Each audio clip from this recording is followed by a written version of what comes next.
नमस्कार दोस्तों, स्वागत है आपका द इंडो ब्लॉग्स में। हम पांडिचेरी में गणेश जी के प्रसिद्ध मनाकुला विनायकर मंदिर, ग्रामीण जीवन शैली जिसमें गांव, खेतों, खलिहानों और वहां के पशुओं को दिखाएंगे और हम बताएंगे कि पांडिचेरी का ग्रामीण जीवन शैली किस प्रकार का है।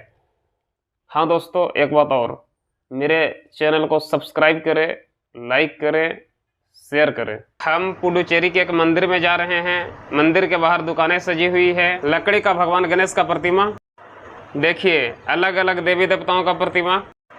पुडुचेरी में मंदिर के बाहर विशेष प्रकार का दुकान, यहाँ आपको पूजा करने का सामान, देवी देवताओं का प्रतिमा और भी बहुत कुछ मिल जाएगा। हम मंदिर में पीछे पहुँचे हैं, पूजा हो गया है, लोग आरती ले रहे हैं। मनाकुला विनायकर मंदिर पुडुचेरी के प्रसिद्ध मंदिर है। इसमें गणेश जी के 16 स्वरूपों के दर्शन होते हैं। इस मंदिर की स्थापना 5वीं शताब्दी पहले हुई थी। इस मंदिर का आधुनिक निर्माण करीब 350 साल पहले हुआ था। मंदिर परिसर के अंदर गणेश जी की आकृति बनाकर उनके जिंदगी के बारे में वर्णन किया गया है। इस मंदिर का निर्माण द्रविड़ शैली में किया गया था, यही कारण से देखने में काफ़ी भव्य लगता है। मंदिर में दर्शन करने के बाद हम एक रेस्टोरेंट में पहुंच गए हैं। हम यहाँ चाय पियेंगे। एक अच्छा रेस्टोरेंट का खासियत ही कुछ और होता है। इसका क्वालिटी और क्वांटिटी विशेष प्रकार का होता है। अगर आप चाय या कॉफ़ी पी रहे हैं तो आपको ऐसा एहसास होगा कि घर से भी ज़्यादा स्वादिष्ट है। अगर आप खाना खा रहे हैं तो उसमें भी ऐसा एहसास होगा कि घर से ज़्यादा स्वादिष्ट खाना है। चाय पीने के बाद पुडुचेरी के गाँवों में जा रहे हैं। हम यहाँ का विलेज लाइफ स्टाइल का अध्ययन करेंगे और आपको बताएंगे कि यहाँ का ग्रामीण जीवन शैली कैसा है। हम पुडुचेरी के गांवों में आ गए हैं। यहाँ का गांव का मंदिर है। इसमें माँ लक्ष्मी का प्रतिमा लगा हुआ है। इसमें मुख्य गेट के दोनों तरफ देवी देवताओं के अंगरक्षक और हाथी घोड़े हैं। पुडुचेरी में घोड़े बहादुरी का प्रतीक माना जाता है। पुडुचेरी के देवी मंडप को देखिए, इसमें 7 प्रतिमा बनाए गए हैं जो कि उत्तरी भारत के देवी मंडप से बिल्कुल अलग हैं। हम पुडुचेरी के गांव का दृश्य दिखा रहे हैं। पुडुचेरी के ग्रामीण जीवन शैली भारत के अन्य राज्यों के ग्रामीण जीवन शैली से अलग है। यहाँ के लोग ज़्यादातर बिजनेस और जॉब करते हैं। यहाँ सड़कें ज़्यादातर पक्की बनी हुई है। हम पुडुचेरी के दूसरे गांवों में जा रहे हैं। ये पुडुचेरी के दूसरे गांवों का सुबह का दृश्य है। यहाँ के मकानें ज़्यादातर पक्की बनी हुई है। ये देखिए साइकिल, कुछ पक्की मकानें, एक खपड़ा का घर, गार्जियन अपने बच्चों को स्कूल पहुँचाते हुए। ये देखिए कच्ची मकानें, कुछ पक्की मकानें, पक्की सड़कें।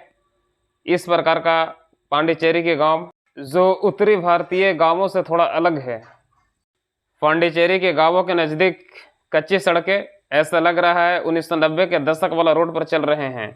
पुडुचेरी के किसान पशुपालन भी करते हैं। इसमें भेड़ को बड़े पैमाने पर पाला जाता है। इसमें एक टीम में कम से कम 15 भेड़ होते हैं। भेड़ एक शाकाहारी पशु है जिसके रख रखाव में ज़्यादा लागत नहीं आती। इसको बहुत कम लागत से शुरू किया जा सकता है क्योंकि इसको खरीद और पशु बाड़े को लगाने में केवल एक ही बार खर्च आता है। भेड़ से दूध, ऊन, चमड़ा और खाद की प्राप्ति होती है। एक किसान भेड़ चराने के बाद अपने बेटी के साथ वापस घर जाते हुए। पुडुचेरी में धान की खेती आधुनिक तरीके से किया जाता है। इसके लिए सबसे पहले धान को ट्रे में रखा जाता है। उस ट्रे को उस खेत में रखा जाता है जहाँ उसे तैयार करना है। उसके बाद उससे नॉर्मल कपड़ा से ढक दिया जाता है। जब इसका अंकुर जन्म लेता है तो कपड़ों को हटा दिया जाता है और धीरे धीरे करके धान का बिहन तैयार हो जाता है। यहाँ पर धान का बिहन अलग प्रकार से तैयार किया गया है। सबसे पहले खेत तैयार कर उसके ऊपर प्लास्टिक रखा जाता है। प्लास्टिक के ऊपर धान का छिड़काव किया गया है। फिर उसे कपड़ा से ढक दिया जाता है। जब धान का अंकुर तैयार हो जाता है तो उस कपड़ा को हटा लिया जाता है। जब बिहन तैयार हो जाता है तो उसे एक ट्रे के आकार में काटा जाता है। फिर उसे पिकअप पर लाद कर उसे खेत में लाया जाता है। उसके बाद मशीन से धान की रोपाई की जाती है। धान रोपाई के लिए खेत तैयार किया गया है। इस खेत में 2 दिन पहले धान की रोपाई हुई है। यहाँ साल में 3 बार धान की फसलें उगाई जाती है। धान रोपाई के कुछ महीने बाद के हाइब्रिड फसलें देखिए कितनी सघनता है। पुडुचेरी में गन्ना की फसलें हाइब्रिड फसलें हैं। इसमें काफ़ी सघनता होती है। उत्तरी भारत के किसान ज़्यादातर गन्ना के गुड़ बनाते हैं। इसके विपरीत पुडुचेरी के किसान गन्ना के खेत से ही गन्ना उद्योगों को बेच देते हैं। पुडुचेरी में एक विशेष प्रकार के पेड़ों की खेती होती है। यहाँ के हम एक किसान से बात किए तो उन्होंने बताया कि इस प्रकार के पेड़ों को छोटे बड़े ढाबों और होटलों में बेचा जाता है। ताकि मिट्टी से बने चूल्हे पर स्वादिष्ट भोजन बनाकर अपने ग्राहकों को खिला सके। पुडुचेरी में कैता की खेती भी बहुत जोर शोर से होता है।